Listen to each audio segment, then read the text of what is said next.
देख रहे हैं न्यूज 18 इंडिया। मैं हूं आपके साथ प्रीति रघुनंदन। महाराष्ट्र के पूर्व मुख्यमंत्री देवेंद्र फडणवीस ने एनसीपी नेता नवाब मलिक के सीधे रिश्ते अंडरवर्ल्ड से होने का आरोप लगा दिया है और इस पर सियासत जबरदस्त हो रही है। फडणवीस के मुताबिक नवाब मलिक के रिश्तेदार ने कुर्ला में 3 एकड़ जमीन जिसकी कीमत करोड़ों में थी उसे सिर्फ 20 लाख में खरीदा, जिस पर नवाब मलिक ने पलटवार करते हुए आरोपों को बेबुनियाद बताया और फडणवीस पर ही अंडरवर्ल्ड से रिश्ते होने का आरोप मढ़ दिया। 2003 में इसी प्रॉपर्टी में वो टेनेंट भी बने, उन्होंने अपनी टेनेंसी ट्रांसफर भी की, वापस उन्होंने उसको खरीदा और इसलिए ये सीधा संबंध अंडरवर्ल्ड से दिखाई देता। पहली बार आपने इस तरह का आरोप लगाया, सरासर बेबुनियाद है। ना नवाब मलिक के किसी अंडरवर्ल्ड के लोगों से रिश्ते रहे, ना नवाब मलिक ने कभी बम ब्लास्ट के लोगों से कोई संपत्ति खरीदी। हाँ, वॉचमैन ने अपना नाम उस पर चढ़ा लिया था, उस वॉचमैन से नाम निकालने के लिए उन्हें पैसे देने के काम किया, ये सच्चाई है। जहाँ तक सवाल है देवेंद्र जी, आपने अंडरवर्ल्ड का खेल शुरू किया है तो आपको आज मैं कह रहा हूँ कि सुबह 10 बजे आप कह रहे थे कि बम फोड़ देंगे। ये बम नहीं है, आपने आडंबर खड़ा किया। लेकिन नवाब मलिक कल सुबह अंडरवर्ल्ड का हाइड्रोजन बम मुंबई में गिराएगा। और इस बीच नवाब मलिक के बेटे फराज मलिक ने न्यूज 18 से बातचीत में दावा किया कि जिस वक्त जमीन खरीदी गई थी उन्हें यह नहीं मालूम था कि वो अंडरवर्ल्ड से जुड़े लोगों से खरीदी गई है। नवाब मलिक पर कई गंभीर आरोप लगाए हैं। उस पर बात करने के लिए फराज मलिक जिनके नाम पर ये जमीन है, सर आपसे जानना चाहेंगे कि देवेंद्र फडणवीस जो आरोप लगाए हैं, जिस कंपाउंड में हम खड़े हैं उसी को लेकर आरोप लगाए हैं कि जिस तरह से आपने जमीन खरीदी, अंडरवर्ल्ड से जुड़े लोग थे, 92 ब्लास्ट में उनका हाथ था, आपने इनसे जमीन खरीदी। सब ये बेबुनियाद आरोप है। लेकिन आपसे सच्चाई जानना चाहेंगे, क्या कंपाउंड की सच्चाई है? सच्चाई ये है कि मैं ये कंपाउंड का टेनेंट था। ये लेफ्ट साइड में है मेरी प्रॉपर्टी, ये राइट साइड में भी सब टेनेंट्स है। इसके अंदर 2-4 बिल्डिंग्स भी है ऑलरेडी। ये प्रॉपर्टी के अंदर सब स्टेशन भी है। ये प्रॉपर्टी के अंदर अराउंड 300 टेनेंट्स है और ये प्रॉपर्टी हाइट रिस्ट्रिक्शन जोन में है, इसी के लिए इसका डेवलपमेंट और ये पूरा प्रॉपर्टी गार्डन जोन है, तो इसी की वजह से यहाँ पे डेवलपमेंट भी नहीं होता, इसी के लिए इसका रेट्स कम है। अगर देवेंद्र जी ये आरोप लगाते हैं तो देवेंद्र जी 5 साल चीफ मिनिस्टर थे, उनको तो सब पता ही रहना चाहिए। लेकिन सर, जो उन्होंने कहा कि आपने सलीम पटेल और साहब अली, जो जिसका नाम सरदार खान है, उस बताया रहे उन्होंने उनसे जमीन खरीदी, जबकि वो 92 ब्लास्ट में उनको सजा भी हुई है। उस समय जिस समय आपने खरीदी उसमें आरोपी थे वो। जिस समय मैंने सरदार जी से ये 200 फुट की जगह खरीदी है, वो टाइम पे वो पुलिस के मुख्य गवाह थे केस में और he was freely moving everywhere.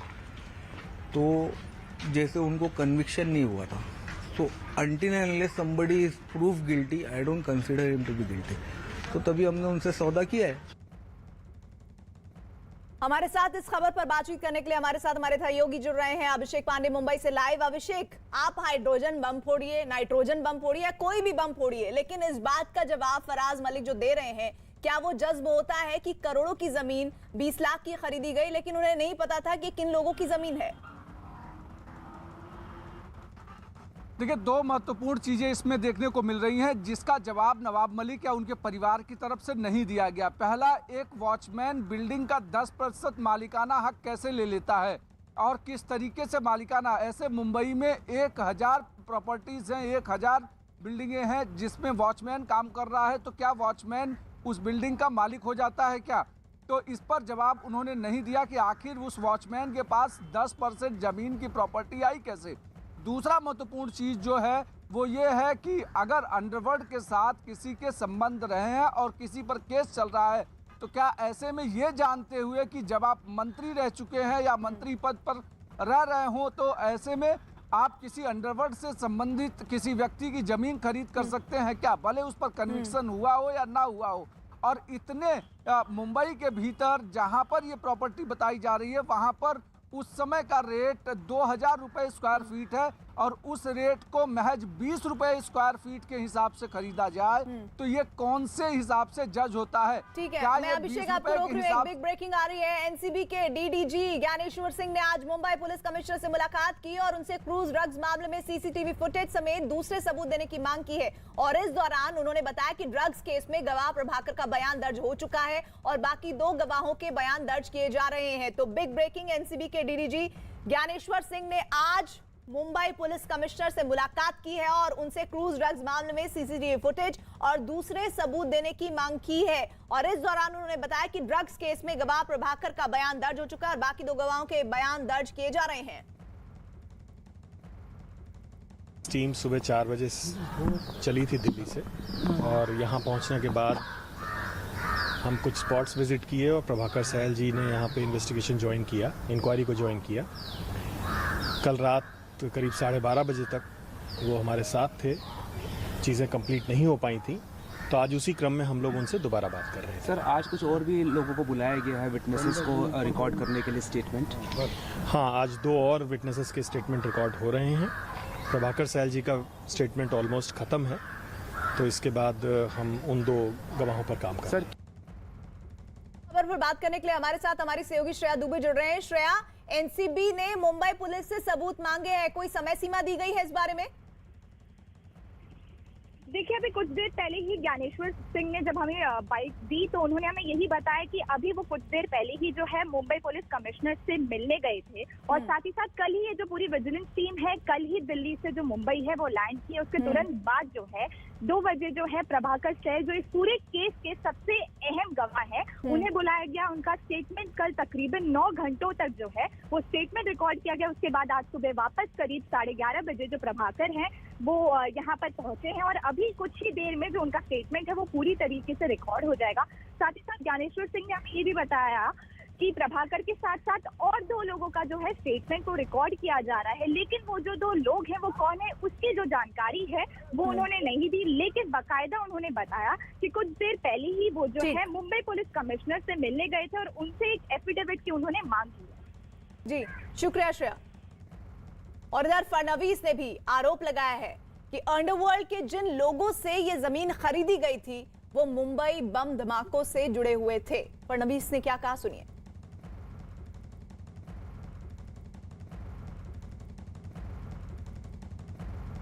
बहुत स्पष्ट रूप से ये दिखाई पड़ता है कि ये जो सारा व्यवहार हुआ है इस व्यवहार में तो इतनी उथल पुथल है कि आप लोग हैरान रह जाएंगे। मैं वापस कहता हूं कि आप लोगों को कंफ्यूज नहीं करना चाहता, क्योंकि 2003 में इसी प्रॉपर्टी में वो टेनेंट भी बने, उन्होंने अपनी टेनेंसी ट्रांसफर भी की, वापस उन्होंने उसको खरीदा और इसलिए ये सीधा संबंध अंडरवर्ल्ड से दिखाई देता है। ऐसी कुल मिलाकर मुझे 5 प्रॉपर्टीज छपड़ी है, जिनमें से 4 में तो 100% अंडरवर्ल्ड का एंगल है और ये 2005 से लेकर अभी तक की है, 2 साल पहले तक की है। 100%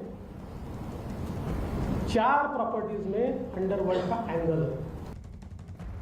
और फडणवीस के आरोपों पर नवाब मलिक ने भी पलटवार किया और किसी भी जांच के लिए तैयार होने का दावा किया। नवाब मलिक के फडणवीस के सभी आरोपों को बेबुनियाद भी करार दिया है। Salim Patel as a power of attorney जो गोवा वाले परिवार के थे, उन्होंने गोवा वाले परिवार के लोगों ने हमें उनके जरिए ही आप ये रजिस्ट्री करके लो, मालकी हक, किराएदार हम पहले से थे और मालकाना हक हमने लिया है। जो एक कहानी रचने की काम की जा रही है, हमें लगता है जांच कोई भी एजेंसी कर ले, हम किसी से डरने वाले नहीं। आज महाराष्ट्र के पूर्व मुख्यमंत्री और विपक्ष के नेता देवेंद्र फडणवीस जी ने घोषणा की थी कि दिवाली के बाद पटाखे फोड़ेंगे। हमें लगता है कि पटाखे भीग गए और आवाज नहीं कर पाए। अभिषेक, अभी बहुत सारी चीजें तथ्यों पर जांच होगी, उसके बाद साफ होगा कि हकीकत क्या है। फडणवीस के आरोप में ज्यादा दम है या फिर नवाब मलिक के आरोपों में ज्यादा दम है। लेकिन इतना तो तय है कि जमीन के मामले में वो बहुत बेहतर तरीके से सफाई नहीं दे पा रहे हैं। लेकिन नवाब मलिक कह रहे हैं कि खुद ही अंडरवर्ल्ड से रिश्ते फडणवीस के हैं, तो उस पर क्या तहकीकात कह रही है अभी तक की? देखिए, उन्होंने अपने प्रेस कॉन्फ्रेंस के दौरान कहा कि देवेंद्र फडणवीस के कार्यकाल में एक अंडरवर्ल्ड डॉन को बाहर से मुंबई लाया गया था या देश में लाया गया था, वो किन अधिकारियों के संपर्क में था और किस तरीके से वो अधिकारी देवेंद्र फडणवीस के करीबी थे, इसका वो खुलासा कल करेंगे। यानी पिछली सरकार में अंडरवर्ल्ड डॉन को देश में लाया गया था। कौन डॉन है उनका नाम नहीं लिया था, लेकिन पूरी दुनिया को पता है कि वो कौन डॉन था, अंडरवर्ल्ड का डॉन था जिसे देश में लाया गया था। दूसरी महत्वपूर्ण चीज़, अब इस पूरे मामले में अंडरवर्ल्ड का भूत एक बार फिर से बाहर आ गया है। जो अब तक अब विकास की बात जो हो रही थी, जो एक दूसरे के ऊपर कहीं न कहीं किसी प्रगतिशील काम को लेकर आरोप प्रत्यारोप कर रहे थे, अब फिर से वो 90 और 95 के दौर में लौट गए हैं, जिसमें अंडरवर्ल्ड के किस तरीके से रिश्ते हुआ करते थे, चीज़ें हुआ करती थी। अब कल जब नवाब मलिक कई तथ्य पेश करने का दावा कर रहे हैं, प्रेस कॉन्फ्रेंस करेंगे, तो निश्चित तौर पर देवेंद्र फडणवीस के साथ उसके क्या संबंध है और किस तरीके से उनकी सरकार का नेक्सस है, वो उजागर करेंगे। लेकिन आज निश्चित तौर पर देवेंद्र फडणवीस ने जो आरोप लगाए वो बेहद गंभीर रहे और उस पर सफाई सही तरीके से नवाब मलिक नहीं दे पाए। हालांकि आशीष सिलार ने उसके बाद प्रेस कॉन्फ्रेंस की और उन्होंने कहा कि जो आरोप देवेंद्र फडणवीस की तरफ से लगाए गए थे, उन सारे आरोपों पर नवाब मलिक ने कबूल है 3 कबूलनामा पेश किया है इस प्रेस कॉन्फ्रेंस के जरिए। और ऐसे में जब खुद मंत्री मान रहे हैं कि इस तरीके का उन्होंने ट्रांजैक्शन किया है, तो दो राज्य सरकार और राज्य सरकार के मुखिया होने के कारण मुख्यमंत्री को नवाब मलिक के खिलाफ एफआईआर रजिस्टर करके इस पूरे मामले की जांच करनी चाहिए। यानी बीजेपी अब आक्रामक होती नजर आ रही है। अब सिर्फ नवाब मलिक नहीं, नवाब मलिक से लेकर अब राज्य सरकार, ये जो कबूल है वाली बात है, इस पर मैं आगे आपसे जुड़ूंगी। इधर देवेंद्र फडणवीस ने एनसीपी नेता नवाब मलिक के रिश्ते अंडरवर्ल्ड से होने का आरोप लगाया है और इसे राष्ट्रीय सुरक्षा से जुड़ा मुद्दा बताया। फडणवीस ने भी कहा कि वो ये सारे सबूत जांच एजेंसियों और एनसीपी अध्यक्ष शरद पवार को देंगे। ये सारे मेरे पास जो सबूत है वो कॉम्पिटेंट अथॉरिटी को मैं दूंगा और कॉम्पिटेंट अथॉरिटी उसकी जांच करेगी। और जैसा मैंने घोषित किया था, ये सारे सबूत राष्ट्रवादी कांग्रेस पार्टी के प्रेसिडेंट श्री शरद पवार जी को भी मैं देने वाला हूं, ताकि उनको भी पता चले कि उनके मंत्रियों ने क्या गुल खिलाए हैं। और नवाब मलिक ने फडणवीस पर यह भी आरोप लगाया कि उनके दामाद पर ड्रग्स रखने के झूठे आरोप लगाए गए, जिस पर कल उनकी बेटी फडणवीस को नोटिस देंगी। नवाब मलिक ने फडणवीस से उनके बयानों पर माफी की मांग की। देवेंद्र जी, कोई भी नेता आप सीधे बम ब्लास्ट, दाऊद, इस तरह से नाम जोड़ के आप मेरी प्रतिमा मलिन करने का काम कर रहे हैं। आपने कल भी पहले प्रेस कॉन्फ्रेंस में आपने कहा था कि नवाब मलिक के दामाद के घर से गांजा बरामद हुआ। मेरी बिटिया आपको कल नोटिस भेज रही है। आरोप लगा के आप माफ़ी नहीं मांगते। उम्मीद करते हैं इस लड़ाई में आप माफ़ी नहीं मांगेंगे, लड़ाई जारी रखेंगे। और नवाब मलिक ने यह भी साफ कर दिया कि वो हसीना पारकर को नहीं जानते और अंडरवर्ल्ड से उनके किसी भी तरह के रिश्ते नहीं हैं। मैं हसीना पारकर को जानता नहीं, ना मैं किसी गैंगवार वाले का किसका क्या रिश्ता है मैं नहीं जानता। Salim Patel as a power of attorney जो गोवा वाले परिवार के थे, उन्होंने गोवा वाले परिवार के लोगों ने हमें उनके जरिए ही आप ये रजिस्ट्री करके लो। मालकी हक, किराएदार हम पहले से थे और मालकाना हक हमने लिया है। जो एक कहानी रचने की काम की जा रही है, हमें लगता है जांच कोई भी एजेंसी कर ले, हम किसी से डरने वाले नहीं। लेकिन कल सुबह 10 बजे जो हम बताएंगे, शायद उसका इंतजार देवेंद्र जी को होना चाहिए। आपने इस तरह का आरोप लगाया सरासर बेबुनियाद है। ना नवाब मलिक के किसी अंडरवर्ल्ड के लोगों से रिश्ते रहे, ना नवाब मलिक ने कभी बम ब्लास्ट के लोगों से कोई संपत्ति खरीदी। हाँ, वॉचमैन ने अपना नाम उस पर चढ़ा लिया था, उस वॉचमैन से नाम निकालने के लिए उन्हें पैसे देने के काम किया, ये सच्चाई है। जहाँ तक सवाल है देवेंद्र जी, आपने अंडरवर्ल्ड का खेल शुरू किया है, तो आपको आज मैं कह रहा हूँ कि सुबह 10 बजे आप कह रहे थे कि बम फोड़ देंगे।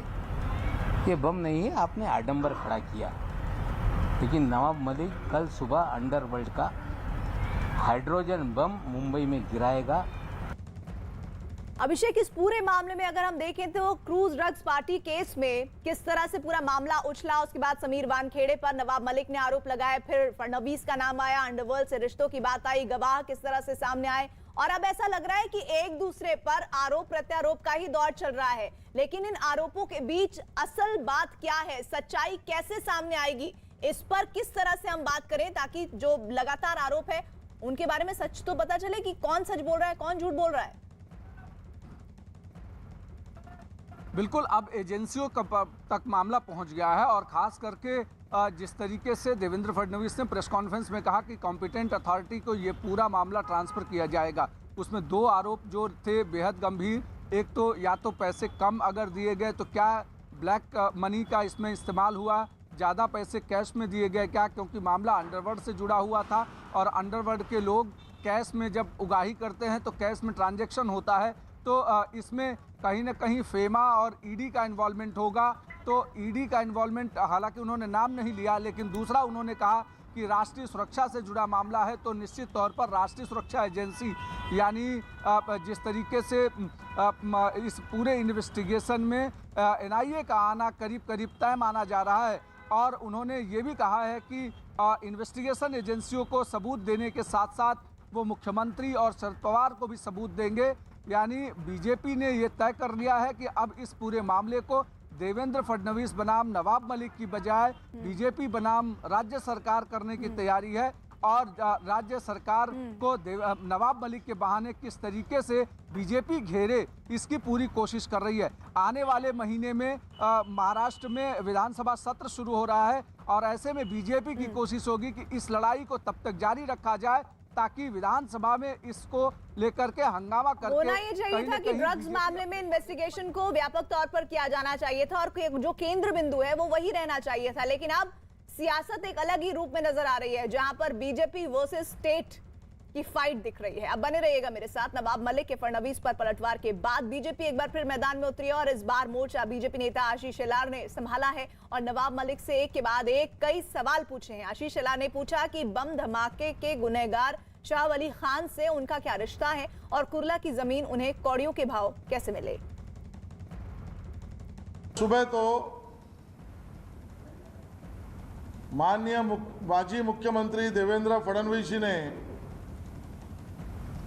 इस सरकार के अंडरवर्ल्ड से संबंध और संपर्क कैसा है इसका एक अध्याय पेश किया है। जिनको ये लगा कि बम बारिश में ही भीग गए, वो इस बम के धमाके के कारण उनके चेहरे ही पसीने से डरकर लथपथ हो गए। चेहरे का नूर बदल गया, रंग बदल गया, चेहरे का मेकअप भी बदल गया। पूरे देश दुनिया ने देख लिया। और बीजेपी नेता आशीष शेलार ने नवाब मलिक से उनके अंडरवर्ल्ड से रिश्तों पर भी सवाल किए और हसीना पारकर के बहाने उन्हें घेरने की कोशिश की। आरोप जो था हसीना पारकर के फ्रंटमैन से आर्थिक व्यवहार किया, उसका जवाब माननीय नवाब मलिक जी ने दिया मौन कबूल। इसका मतलब स्पष्ट है, सभी आरोपों पर 3 बार उन्होंने कबूल कबूल कबूल ये नवाब मलिक जी ने किया है। उनका उत्तर यानी सिर्फ कबूलीनामा था, कबूलीनामा है, वो उससे भाग नहीं सकते। इसके समर्थन में उन्होंने क्या कहा, मेरी तो 4-5 दुकानें थी एक बिल्डिंग में, पीछे गोडाउन था। मुंबई की प्राइम लैंड पर 4-5 दुकानें और गोडाउन के मालिक को सिर्फ 30 लाख रुपए में मैंने ओनरशिप मालिकियत ले ली। क्या ये इतना आसान है आशीष, जिस तरह से आशीष सेलार कह रहे हैं कि नवाब मलिक की सफाई कबूल है कबूल है कबूल है सी लगती है? देखिए, इस पूरे मामले में आसान कुछ भी नहीं है, क्योंकि मामला 1995 के बाद से शुरू हुआ है और किस तरीके से 2005 तक इस पूरे मामले को ट्रांसफर किया गया है। अब इन्वेस्टिगेशन एजेंसियों द्वारा हर पैसे का ट्रांजैक्शन देखना और खास करके जो उन्होंने आरोप लगाया कि महज 20 लाख रुपए दिए गए हैं और 30 लाख में तय होने के बाद 20 लाख दिए गए इस पूरी प्रॉपर्टी के, तो निश्चित तौर पर अब एजेंसियां इस पर जांच करेंगी। लेकिन कहीं ना कहीं बीजेपी ने दोबारा प्रेस कॉन्फ्रेंस ली और कहा कि जो आरोप बीजेपी की तरफ से या देवेंद्र फडणवीस की तरफ से लगाए गए थे उस पर नवाब मलिक ने कबूलनामा दे दिया है। तो और अब मुख्यमंत्री को इस पूरे मामले में नवाब मलिक के खिलाफ FIR रजिस्टर करके और जांच शुरू करनी चाहिए। तो निश्चित तौर पर एक बीजेपी ने दबाव बना दिया है मुख्यमंत्री के ऊपर भी, और कल देखना होगा कि इस पूरे मामले में जब डाइवर्ट होगा, जब फिर से नवाब मलिक प्रेस कॉन्फ्रेंस करेंगे तो कितना बड़ा खुलासा करेंगे। लेकिन अब एजेंसियों के लिए निश्चित तौर पर एक ये नए खुलासे से हड़कंप मचा हुआ और एजेंसियां इस पर इन्वेस्टिगेशन करेंगी। बीजेपी की कोशिश होगी कि सेंटर की एजेंसी इस पूरे मामले को इन्वेस्टिगेट करे, तो स्टेट की कोशिश ये होगी कि इस पूरे मामले को समेटा जाए और यहाँ की एजेंसी। शुक्रिया अभिषेक, जानकारी के लिए मैं आपके पास दोबारा लौटूंगी। और प्रेस कॉन्फ्रेंस के जरिए ही अब राजनीति लगातार गर्माती नजर आ रही है। सिर्फ फडणवीस वर्सेस नवाब मलिक ही नहीं, हम एक और मसले की बात करते हैं और आपको बताते हैं कि किस तरह से राफाल विमान पर भी एक प्रेस कॉन्फ्रेंस हुई है और अब इस पर भी सियासत जमकर हो रही है। राफाल विमान सौदे पर एक बार फिर राजनीति तेज है। बीजेपी ने इस सौदे से जुड़ी कुछ जानकारियां सामने आने के बाद कांग्रेस पर हमला तेज किया है। सबसे पहले बीजेपी नेता अमित मालवीय ने फ्रेंच मैगजीन की एक रिपोर्ट को आधार बनाते हुए बीजेपी नेता अमित मालवीय ने ट्विटर पर लिखा है, राफाल विमान बनाने वाली कंपनी ने एक बिचौलियों को 14.6 मिलियन यूरो यानी भारतीय रुपयों में करीब 64 करोड़ रुपए रिश्वत दी थी। उन्होंने ट्वीट में यह भी लिखा कि रिश्वत 2004 से 2013 के बीच दी गई थी, मतलब तब दी गई थी जब देश में कांग्रेस की अगुवाई वाली यूपीए की सरकार थी। ये रिश्वत सुषेन गुप्ता के जरिए भारत में पहुंचाई गई थी। सुषेन गुप्ता वही कारोबारी हैं जिसे भारतीय जांच एजेंसियों ने गिरफ्तार किया था। सुषेन गुप्ता की गिरफ्तारी पहले अगुस्ता वेस्टलैंड सौदे की जांच के दौरान की गई थी।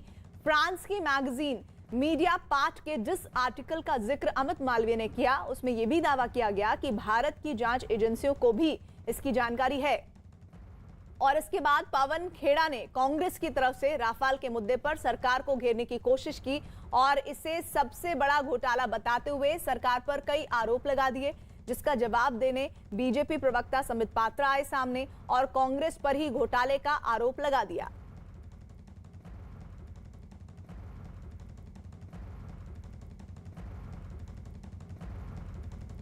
तो राफाल डील पर कांग्रेस के आरोप। इस बीच आपको समझाएं कि राफाल पर फिर सियासत गर्मा गई है। दरअसल कांग्रेस नेता पवन खेड़ा ने सरकार को घेरने की कोशिश की है और राफाल डील पर कांग्रेस के जो आरोप हैं, जांच की बजाय सीबीआई दफ्तर को किस तरह से लगातार टारगेट किया गया, रेड क्यों की गई राफाल घोटाले पर, कांग्रेस ने आगे कहा कि किसी बिना टेंडर के खरीदे गए 526 करोड़ का विमान 1670 करोड़ में लिया गया। राफाल के भ्रष्टाचार को दबाने की कोशिश हुई, ये कांग्रेस का आरोप। सीबीआई दफ्तर में तख्ता पलट का राफाल से क्या संबंध है, जांच की बजाय सीबीआई दफ्तर में रेड क्यों की गई, ये भी सवाल कांग्रेस से पूछा। राफाल घोटाला सबसे बड़ा घोटाला है और सरकार ने राफाल विमान बिना किसी टेंडर के खरीदे, ये कांग्रेस पार्टी ने कहा है। और कीमत भी बताए कि जो विमान 526 में किया जाना था, खरीदा जाना था, उसे किस तरह से एक बड़े अमाउंट पर खरीदा गया और सीबीआई दफ्तर में तख्ता पलट का राफाल से क्या कोई ताल्लुक है, इसका जवाब केंद्र सरकार को देना चाहिए। वहीं बीजेपी का कांग्रेस पर हमला, राफाल पर फ्रेंच मीडिया का खुलासा और इस खुलासे के साथ ही 2007-2012 के बीच घोटाला हुआ जिसमें डील हुई है और कमीशन ली गई है। साथ ही कांग्रेस नेता पवन खेड़ा ने सरकार पर सुषेन गुप्ता से बैठक के आरोप लगाए हैं, जबकि बीजेपी ने कांग्रेस पर कमीशन लेने के आरोप लगा दिए हैं। क्या आपकी पॉलिटिकल हाई कमांड से किसी की बैठक सुषेन गुप्ता ने कराई? इशारे तो तमाम यही हैं कि बैठक हुई है तभी तो ये लीपापोती हो रही है, तभी तो सीबीआई डायरेक्टर को आधी रात को हटाया जाता है, तभी तो इतने कागज बरामद होने के बाद भी कोई कार्यवाही सुषेण गुप्ता पर नहीं होती इस प्रकरण में। आज ये अतिशयोक्ति नहीं होगी कि अगर आईएनसी इंडियन नेशनल कांग्रेस को रीनेम किया जाए और कहा जाए कि आईएनसी का अर्थ इंडियन नेशनल कांग्रेस नहीं है, आईएनसी का अर्थ है I need commission. I need commission, बिना कमीशन के ये कुछ नहीं करते हैं। I need commission. Sonia Gandhi कहती है I need commission, Rahul Gandhi कहते हैं I need commission, Priyanka Vadra I need commission, Robert Vadra I need commission. ये आईएनसी मतलब आई नीड कमीशन। और ये सिलसिला कोई आज का नहीं है, जब से कांग्रेस पार्टी है तब से आई नीड कमीशन है। और इसके बाद कांग्रेस नेता पवन खेड़ा ने इसे राष्ट्रीय सुरक्षा का मामला बताया और जांच नहीं होने पर सवाल खड़े किए, जिसके जवाब में बीजेपी नेता संबित पात्रा ने कांग्रेस पर ही कमीशन लेने का आरोप लगा दिया। यह राष्ट्रीय सुरक्षा को खतरे में डालना राष्ट्रद्रोह और आधिकारिक गोपनीयता के अधिनियम का घोर उल्लंघन है, उससे कम कुछ भी नहीं। ईडी ने घोटाले की जांच के लिए इन सबूतों को आगे क्यों नहीं बढ़ाया, हमारा यह सवाल है। आप सोच के देखिए, commission is payable at the rate of 40%। कोई 2%, कोई 4% का घोटाला नहीं। Rahul Gandhi, congratulation, you have broken records of commission. Sonia ji, congratulations, विश्व में कमीशन के रिकॉर्ड को आपने तोड़ा है। 40% के रेट से हम कमीशन लेंगे, यह कमीशन की एग्रीमेंट है। और आप झूठ बोल रहे थे इतने सालों तक। उल्टा चोर कोतवाल को डांट रहा था, उल्टा चोर चौकीदार पे बरसे। पवन खेड़ा ने इन दस्तावेजों को लीक होने पर सवाल उठाए हैं और सरकार से इस पर की गई कार्रवाई पर सवाल पूछे, जिसके जवाब में संबित पात्रा ने इसे कांग्रेस सरकार के वक्त हुआ घोटाला बताया और राहुल गांधी से जवाब देने की मांग की। सरकार ने दस्तावेजों को लीक करने वाले राजनीतिक कोई व्यक्ति हो, रक्षा मंत्रालय का कोई व्यक्ति हो, कोई तो होगा जिसने लीक किया होगा। मिनट्स ऑफ द मीटिंग है, नेगोशिएशन टीम की आंतरिक कागज हैं, जो पत्र यूरोफाइटर ने अरुण जेटली जी को लिखा था, अति गोपनीय पत्र है। वो तमाम चीजें एक दलाल के पास आपको मिलती हैं और आप कोई एफआईआर नहीं करते, कोई एक्शन नहीं लेते। आप हमें बताइए आपने क्या एक्शन लिया इन सब के खिलाफ। बहुत बड़ा घोटाला हुआ और कालखंड यूपीए की सरकार की रही है, कांग्रेस की सरकार की रही है। आज राहुल गांधी, आप लोग पत्रकार हैं, बहुत सम्मानित है, आप लोग मुझे मेरा ज्ञानवर्धन करेंगे। शायद वो हिंदुस्तान में नहीं है, मैंने अभी अखबारों में पढ़ा, शायद वो इटली में है। इटली से राहुल गांधी जवाब दें। जो भ्रम फैलाने की कोशिश राहुल गांधी और उनकी पार्टी ने इतने वर्षों तक किया है, आज ये खुलासा हुआ है कि उन्हीं के सरकार के कालखंड 2007 और 2007 से 12 के बीच में ये कमीशन खोरी हुई है और मिडिल बैंक का नाम भी सामने आया है। 10 वर्षों तक ये जो नेगोशिएशन हुआ है, ये एयरक्राफ्ट के लिए नेगोशिएशन नहीं हो रहा था, ये कमीशन के लिए नेगोशिएशन हो रहा था कि कितना कमीशन चाहिए। आज ये सामने आया है। तो राफाल पर नया रिश्वत कांड, जिसका खुलासा किया गया है बीजेपी प्रवक्ता संबित पात्रा की तरफ से, और कहा गया है कि किस तरह से एक फ्रेंच मैगजीन के जरिए इस बात की जानकारी मिली कि ये जो पूरा घोटाला था वो 2007-2012 के बीच हुआ और 2019 से पहले राहुल ने झूठ बोला। और इसके अलावा घोटाला किसकी सरकार में हुआ, इस बात का खुलासा अब हो चुका है। राफाल पर फ्रेंच मीडिया का एक खुलासा, जिसमें ये जानकारी सामने आई है कि 2007 और 2012 के बीच ये घोटाला हुआ है, जिसकी जानकारी आज प्रेस कॉन्फ्रेंस करके खुद संबित पात्रा ने और ट्वीट करके अमित मालवीय ने दी है। 2019 से पहले राहुल ने झूठ बोला था और राहुल गांधी को इस पर सफाई देनी चाहिए, ये अब पूरी तरह से बीजेपी चाहती है। लेकिन इस बीच कांग्रेस ने क्या कहा है वो भी आपको बता दें। दरअसल कांग्रेस इस पूरे मामले पर कह रही है कि सबसे बड़ा घोटाला है, जिस पर अभी तक सच्चाई छिपाई जा रही है। कई सवाल हैं जिसका जवाब नहीं मिला है, जिसमें सीबीआई का जो तख्ता पलट हुआ वो क्यों हुआ, जांच की बजाय सीबीआई दफ्तर पर रेड क्यों हुई। राफाल घोटाला सबसे बड़ा घोटाला है, साथ ही सरकार ने राफाल विमान बिना किसी टेंडर के खरीदे हैं। इन सवालों के जवाब सामने आना चाहिए। 526 करोड़ का विमान 1670 करोड़ में खरीदा गया है, इसका जवाब सरकार दे। राफाल के भ्रष्टाचार को दबाने की कोशिश की गई है। राफाल पर एक दूसरे के हमलों के बीच राहुल गांधी ने भी एक ट्वीट किया है। उन्होंने अपने ट्वीट में लिखा है, जब पग पग पर सत्य साथ है तो फिक्र की क्या बात है। मेरे कांग्रेस साथियों, भ्रष्ट केंद्र सरकार के खिलाफ ऐसे ही लड़ते रहो, रुको मत, थको मत, डरो मत। कामयाबी की कोई कहानी एक दिन में मुकम्मल नहीं होती, लेकिन ईमानदारी, लगन और सच्चा संघर्ष हो तो सफलता की कहानी एक दिन पूरी जरूर होती है।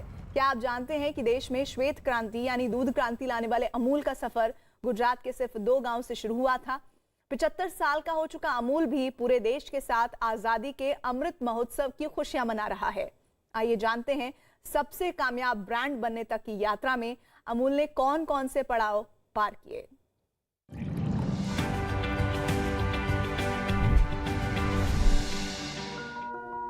समय समय पर होने वाली वैज्ञानिक रिसर्च और उस पर आधारित आधुनिक तकनीक अपनाकर अमूल के सहकारी सदस्यों ने उत्पादन में बढ़ोतरी की। ये सदस्यों की लगन और मेहनत का ही नतीजा है कि आज भारत अपनी 100% डेयरी जरूरतें पूरी कर पा रहा है। दुनिया के दूध उत्पादन में भारत की हिस्सेदारी आज 21% है, तो इसमें अमूल आंदोलन की महत्वपूर्ण भूमिका है।